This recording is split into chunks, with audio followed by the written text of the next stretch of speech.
이제 5장과 6장에서는 요단 동편의 두 지파 반, 그리고 이스라엘 전역에 흩어져 살고 있는 레위 지파에 대한 설명을 하고 있습니다.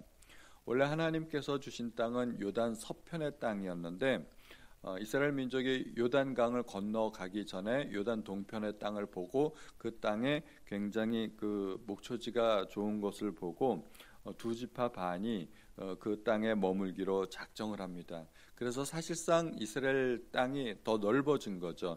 요단 동편까지 이스라엘 땅이 확장이 된 겁니다. 그 요단 동편에 있던 지파가 르우벤 지파, 갓 지파, 그리고 므낫세 지파의 절반, 이렇게 두 지파 반이 살게 되었습니다. 그리고 2, 3, 4장에 걸쳐서 유다 지파가 계속 설명이 되었는데 이제 오늘부터는 르우벤 지파 설명이 나오게 됩니다.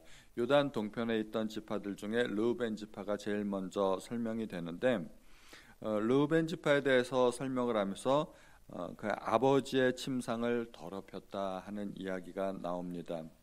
그래서 장자의 권리를 빼앗기게 됩니다. 서모였던 빌하와 통관하게 됨으로써 마땅히 받아야 할 장자의 권리를 받지 못하게 되는 것입니다. 서모와 늘 가까이 있다 보니까 서로 눈이 맞았을 것이고, 그러다 보니까 아버지의 침상을 더럽히게 되는 그런 자리까지 가게 된 것입니다. 하나님께서 주신 복을 간음으로 말미암아 빼앗기게 된 것입니다. 그것도 해필이면 그 서모와 그런 관계를 맺음으로써 너무나 소중한 축복을 잃어버리게 되는 것입니다. 자꾸 가까이 있다 보면은 눈이 맞는 그런 경우가 많이 있게 되죠. 요셉도 보디발의 집 가정 총무로 일하면서 그 보디발의 아내와 자주 가까이 있다 보면은 그 서로 이렇게 마음이 끌리는 경우가 있기 때문에 보디발의 아내가 먼저 유혹했죠. 그러나 다행히 요셉은 그 유혹에 넘어가지 않고 그 자리를 피해서 도망가 버렸습니다. 옷을 벗어던지고 도망가 버렸죠. 그러므로 우리가 죄를 짓지 않으려면 죄의 자리에 있지 않는 것이 굉장히 중요합니다. 우리가 자꾸 무엇인가 접하게 되면 그 영향을 받을 수밖에 없는 것이죠. 그래서 장자의 명분이 첫째에게로 돌아가지 못하고 그렇다면 둘째에게로 가야 되지 않을까요? 둘째, 셋째도 탈락이고 넷째도 안 되고 사실은 요셉에게로, 11째 아들이었던 요셉에게로 돌아가게 됩니다. 둘째, 셋째는 시몬과 레위인데 첫째가 르우벤, 둘째는 시몬과 레위인데 시몬과 레위는 세겜 사건이 있었죠. 세겜에서 자기 누이였던 디나가 성적으로 더럽힘을 받았다고 해서 할례를 핑계로 해서 아주 잔혹한 복수를 하게 됩니다. 그래서 야곱이 죽기 전에 시몬과 레위에게는 축복이 아닌 저주를 쏟아붓습니다. 이스라엘 영내에서 그들이 땅을 얻지 못할 것이라고 저주를 붓게 됩니다. 부모의 축복은 자녀들에게 이어지게 되고, 그리고 그 축복이라는 것이 특별히 땅과 관련이 많이 있습니다. 땅을 얻는 것이 그 당시에서는 굉장히 큰 축복인데 시몬과 레위는 야곱의 저주 그대로 땅을 얻지 못하게 됩니다. 시몬은 유다 지파에 섞여서 살게 되고, 그래서 그 지파가 있는 둥 없는 둥 그래가지고 그냥 흐지부지 되어버리고 사라져 버립니다. 레위 지파는 나중에 모세 때 모세의 축복으로 말미암아 땅을 얻지는 못하지만 제사장 지파로서의 또 복을 받게 됩니다. 그렇게 축복과 저주가 동시에 이루어지는 그런 사건이 레위 지파에서 있었던 것이죠. 아버지는 원래 레위를 저주해서 땅을 얻지 못하게 했지만, 자리를 바꿔 앉으시죠. 권사님. 좀 멀찌감치. 벌레 한 마리가 기억하네요. 레위는 아버지의 저주를 받아서 땅을 얻지 못했지만, 그러나 그 저주도 이루어졌지만 동시에 모세의 복이 이루어져 가지고 모세가 축복해서 하나님의 성직을 맡는 그러한 지파로서 발전하게 되는 것이죠. 그래서 주권자는 결국 첫째, 둘째, 셋째를 다 물리치고 넷째인 유다에게서 다윗의 주권이 나오게 됩니다. 메시아 계보가 유다 지파를 통해서 이어지게 되는 것이죠. 그런데 장자의 명분이 왜 넷째에게로 가지 않고 요셉에게로 돌아가게 됐을까요? 이거는 야곱이 죽기 전에 요셉의 두 아들을 축복한 것과 관련이 있습니다. 야곱이 죽을 때가 되자 요셉의 두 아들을 데려오라고 해서, 말하자면 자기에게는 손자죠. 그 두 손자를 이렇게 손을 어긋맞겨 가지고 축복을 하는데, 그 축복을 하면서 이들은 내 아들이라, 내 것이라 라고도 이야기합니다. 에브라임과 므낫세는 내 것이라고 이야기합니다. 내 아들이라고 이야기하는 거죠. 그리고 이후에 태어난 아들이 네 것이 될 것이라 얘기하는데, 그 이후로 아들이 태어나지 않았죠. 그래서 야곱의 12지파에 묘하게도 에브라임과 므낫세가 속하게 됩니다. 나머지 10명은 자기의 아들들인데, 에브라임과 므낫세는 자기의 손자 아닙니까? 손자인데 똑같이 아들 대우를 받습니다. 이게 야곱이 그렇게 축복을 했기 때문입니다. 이들은 내 아들이라고. 그래서 땅 분배를 받을 때 똑같이 나머지 말하자면 큰아버지 뻘들과 마찬가지로 똑같이 땅 분배를 받습니다. 야곱의 10명의 아들들이 땅 분배를 받고 손자 2명이 땅 분배를 받는 것이죠. 아들들과 똑같은 대우를 받았는데, 그래서 요셉은 다른 형제보다 사실은 두 몫의 복을 받게 되는 겁니다. 두 아들들이 각각 복을 받았기 때문에. 당시의 장자의 권리는 뭐냐면 다른 형제들보다 배나 복을 받는 것입니다. 가문의 대가 장자를 통해서 이어지기도 하고 그런 복도 있고, 또한 재산을 분배함에 있어서 장자는 항상 다른 자손들보다 2배의 복을 받았습니다. 그래서 형제가 있을 경우에는 2대1로 나누어지고, 형제가 12명이 있다 그러면은 13등분을 해서 장자에게는 두 몫을 주게 되는 것입니다. 그런데 요셉이 자기의 아들들이 2명이 한꺼번에 복을 받았기 때문에 개인적으로 보면 형제들의 두 몫의 복을 받게 된 것이죠. 그래서 장자의 권리가 요셉에게로 돌아가게 되는 것입니다. 두 몫의 복을 받았기 때문에. 이것은 모두 야곱의 축복 때문입니다. 야곱의 축복 때문에 그렇게 된 것인데, 부모가 자녀에게 한 축복이 이렇게 놀라운 힘이 있습니다. 야곱과 에서 때에도 에서가 장자였지만 그 복이 야곱에게로 넘어가게 됩니다. 아버지가 그렇게 축복을 했기 때문입니다. 부모의 축복은 이렇게 놀라운 힘이 있고 실제로 그대로 이루어지게 됩니다. 그래서 우리 이 자리에 계신 부모님들은 열심히 자녀들을 축복하시기 바랍니다. 말 한마디라도 복받을 자녀로서 대우하시고, 그 행여라도 악한 말을 하지 않으시기 바랍니다. 여기에서 보면 놀라운 것이, 먼저 태어났다고 해서 다 장자의 권리가 있는 것은 아니라는 것입니다. 물론 호적에는 장남으로 오르겠죠. 호적을 바꾸는 것은 아니지만 장자의 권리는 아버지가 주는 것입니다. 그렇게 태어났다고 해서 다 권리 주장이 되는 것은 아니라는 것입니다. 아버지가 그 권리를 누구에게 주느냐에 따라서 장자의 권리가 달라지는 것입니다. 그래서 이 장자의 명분이라는 것이 있는데, 호적에는 그 형이 마땅히 형이 장자로 올라가게 되겠지만 장자의 명분은 그렇지 않다는 것입니다. 르우벤도 장자의 명분이 요셉에게로 넘어갔듯이, 또 야곱과 에서에게서도 에서의 장자의 명분이 야곱에게로 넘어갔듯이 명분은 이전이 가능합니다.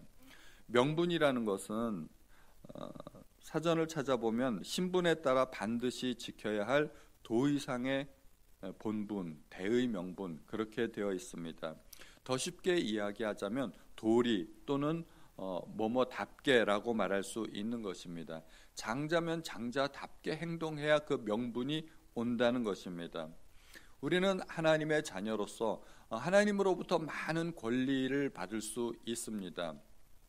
기도응답의 권리도 있고, 또 여러 가지 복을 받을 수 있는 권리도 있고, 그런 권리가 언제 우리에게 따라오게 될까요? 하나님의 자녀로서 하나님의 자녀답게 살아갈 때 그러한 권리를 우리가 받을 수 있는 것입니다. 자녀답게 행동하지 못하면 자녀로서의 권리도 박탈당할 수 있는 것이죠. 물론 자녀가 아닌 것은 아니지만 자녀로서의 권리를 우리가 누릴 수 있으려면 자녀답게 행동해야 됩니다. 하나님께서 자녀들에게 가장 원하시는 것은 무엇일까요? 거룩입니다. 거룩함. 내가 거룩하니 너희도 거룩하라 하나님께서 말씀하셨습니다. 그런데 우리는 세상을 살아가면서 세상 사람들과 늘 마주대하다 보니까 그들과 비슷한 목표를 가지고 살아가는 경우가 많습니다. 세상에서의 행복, 성공, 번영. 그러나 하나님은 그것을 우리에게 목표로 주지 않으셨습니다. 세상 사람들은 그것이 목표가 될지 모르지만 우리에게는 하나님의 백성다움, 거룩함, 그것이 목표가 되어야 될 것입니다. 물론 그렇다고 해서 세상에서 가난하게 사는 것이 옳은 것은 아닙니다. 가난도 우리의 목표는 아닙니다. 그리고 또 가난하다고 해서 또 다 거룩한 것도 아닙니다. 그것은 완전히 별개의 문제입니다. 부와 상관없이 우리는 하나님의 자녀로서 거룩하게 살아야 할 것입니다. 요단 동편에 이제 세 지파에 관한 이야기가 나오는데 18절부터 22절까지 함께 읽어보겠습니다. 18절부터 22절까지 같이 제가 먼저 18절을 읽겠습니다. 르우벤 자손과 갓 사람과 므낫세 반 지파에서 나가 싸울 만한 용사 곧 능히 방패와 칼을 들며 활을 당겨 싸움에 익숙한 자는 44,760명이라. 여두루와 난피스와 노답과 싸우는 중에 도우심을 입었으므로 하갈 사람과 그들과 함께 있는 자들이 다 그들의 손에 패하였으니 이는 그들이 싸울 때 하나님께 의뢰하고 부르짖음으로 하나님이 그들에게 응답하셨음이라. 그들의 대적 양 25만 마리와 나귀 2,000마리를 빼앗으며 사람 10만 명을 사로잡았고 죽임을 당한 자가 많았으니 이 싸움이 하나님께로 말미암았음이라. 그들이 그들의 땅에 거주하여 사로잡힐 때까지 이르렀더라. 아멘. 이제 요단 동편에서 전쟁이 일어났는데 이 전쟁에서 싸움에 나간 자손들은 르우벤 사람, 갓 사람, 므낫세 반지파였습니다. 요단강을 중심으로 해서 이스라엘 민족이 요단 동편과 요단 서편으로 나누어져 있죠. 그래도 한 나라인데 마치 두 나라처럼 행동하는 그런 모습을 보이게 됩니다. 전쟁이 나면 온 나라에서 군대를 뽑아서 전쟁을 해야 되지 않습니까? 그런데 이 전쟁에서 요단 동편 지파 사람들만 전쟁에 참여하는 그런 모습을 보게 됩니다. 아무래도 강을 중심으로 연락도 잘 안 되고 또 응원군이 오려면 시간도 걸리고 그러니까 아마 이렇게 되는 것 같습니다. 그래서 마치 두 나라처럼 그렇게 행동하게 됩니다. 요단 동편의 지파 사람들은 그 중에 이제 르우벤 지파가 대표격인데 아버지의 침상을 더럽힘으로 장자의 명분을 잃어버렸지만 그렇다고 해서 하나님으로부터 완전히 떨어진 것은 아닙니다. 큰 복을 잃어버리긴 했지만 여전히 하나님의 백성으로서 땅을 얻고 하나님의 은혜 안에 또 거하게 됩니다. 그것이 하나님의 헤세드 은혜입니다. 전쟁이 났는데 그들의 힘만으로 부족했을 때 그들이 하나님 앞에 의뢰하고 부르짖게 됩니다. 그래서 하나님께서 그들의 기도에 응답하시고 그들에게 승리를 주셨습니다. 하나님은 어떤 사람에게 승리를 주실까요? 군사력이 막강한 사람들에게 승리를 주시는 것이 아니라 오직 하나님만 의뢰하는 사람들에게 하나님께서 승리를 주십니다. 그래서 역대하 16장의 말씀을 보면 여호와의 눈은 온 땅을 두루 감찰하사 전심으로 자기에게 향하는 자들을 위하여 능력을 베푸신다고 말씀하십니다.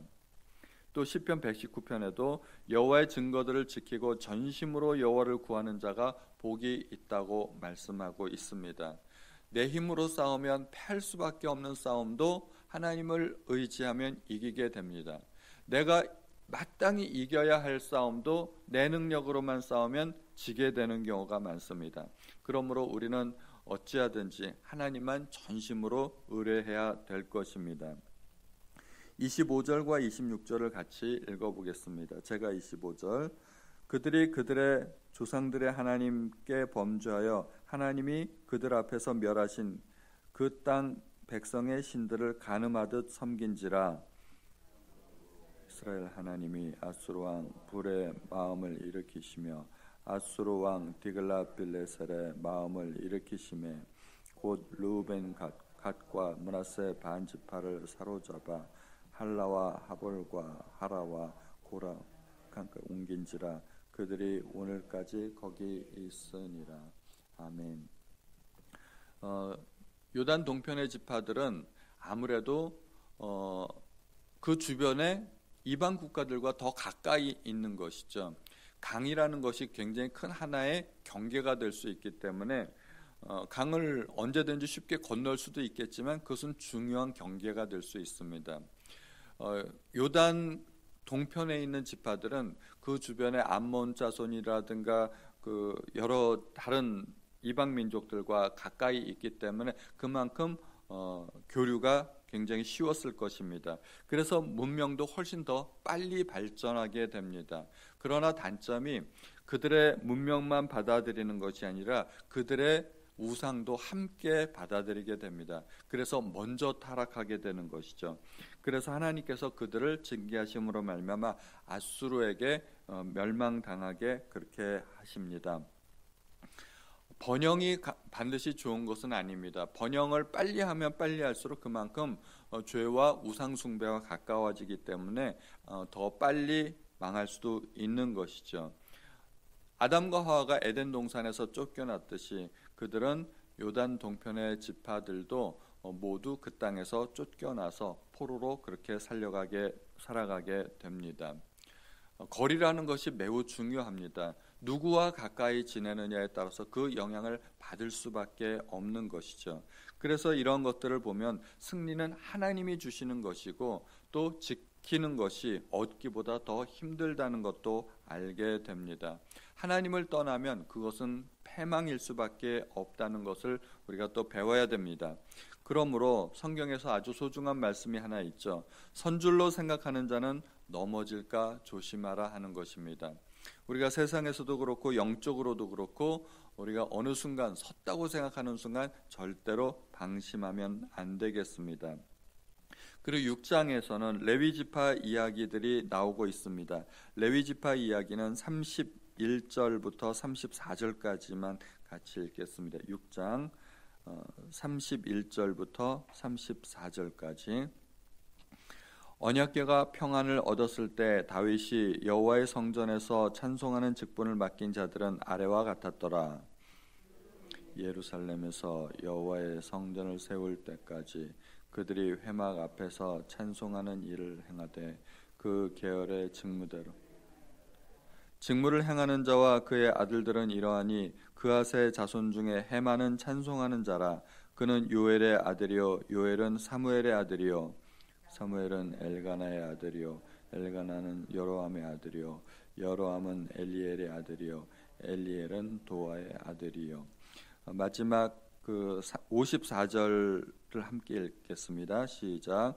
그들의 거주한 곳은 사방 지계 안에 있으니 그들의 마을은 아래와 같으니라. 아론 자손 곧 그앗 종족이 먼저 제비 뽑았으므로. 이제 이렇게 레위지파 사람들이 나오는데 레위지파 사람들은 온 지역에 흩어져 살면서 각 지파 속에 흩어져 살면서 하나님의 말씀을 가르쳤습니다. 그리고 그들이 하나님의 말씀대로 살지 못할 때 말씀대로 재판하는 그러한 역할을 맡았습니다. 레위지파가 소중한 이유는 뭐냐면 그들이 자칫 잘못하면 하나님을 떠나 범죄하고 타락할 수 있을 때 레위지파가 중심이 되어서 그들을 하나님께로 이끌었던 그런 역할을 하게 되는 것입니다. 그래서 제가 이제 식빵 비유를 드는데 보통 식빵인데 식빵은 밀가루로만 만드는 거 아니겠습니까? 근데 중간중간에 이제 밤알을 넣어 놓으면 그게 밤식빵이 됩니다. 이름이 바뀌게 되는 거죠. 중간중간에 밤 몇 알 들어가 있음으로써 그 빵의 이름이 바뀌는 것입니다. 보통식 빵인데 그것이 밤식 빵으로 되는 것이죠. 이스라엘 민족이 그냥 평범한 민족이 아니라 그들은 선민이 되고 하나님의 백성이 되는데 그것이 바로 레위 지파 때문에 그렇습니다. 레위 지파 때문에 그들이 하나님 앞에 계속 하나님을 찬송하는 역할도 하고 성소에서 하나님의 직무를 감당하게 됩니다. 하나님께서는 특별히 하나님께서 선택하신 그 레위 지파를 그들만 모여 살게 놔두질 않으시고 흩으셨습니다. 이스라엘 백성 곳곳에 흩어져 살게 하셨습니다. 오늘날 이것이 그리스도인들의 사명이 아닐까 합니다. 예수님께서는 너희는 세상의 빛과 소금이라고 말씀하셨습니다. 우리는 소금처럼 세상 곳곳에 흩어져 살게 됩니다. 우리끼리 모여서 이렇게 예배 드리기도 하지만 평소에는 우리의 삶은 세상 가운데 섞여가지고 여러 직장에서 또 학교에서 군대에서 사회생활을 하면서 그들과 함께 어울려서 살면서 그들을 변화시켜야 하는 그런 역할을 맡은 것입니다. 그러한 사명이 우리 그리스도인들에게 있는 것입니다. 레위 지파가 맡은 사명, 하나님의 성소에서 봉사하고 하나님을 찬양하는 사명, 그것이 우리들에게도 있는 것이지만 똑같은 사명이 하나님의 백성을 거룩하게 하는 그런 사명이 있는 것처럼 우리도 세상 가운데 살아가면서 세상을 변화시키고 살기 좋은 그런 곳으로, 거룩한 곳으로 만들어야 하는 사명이 있는 것입니다.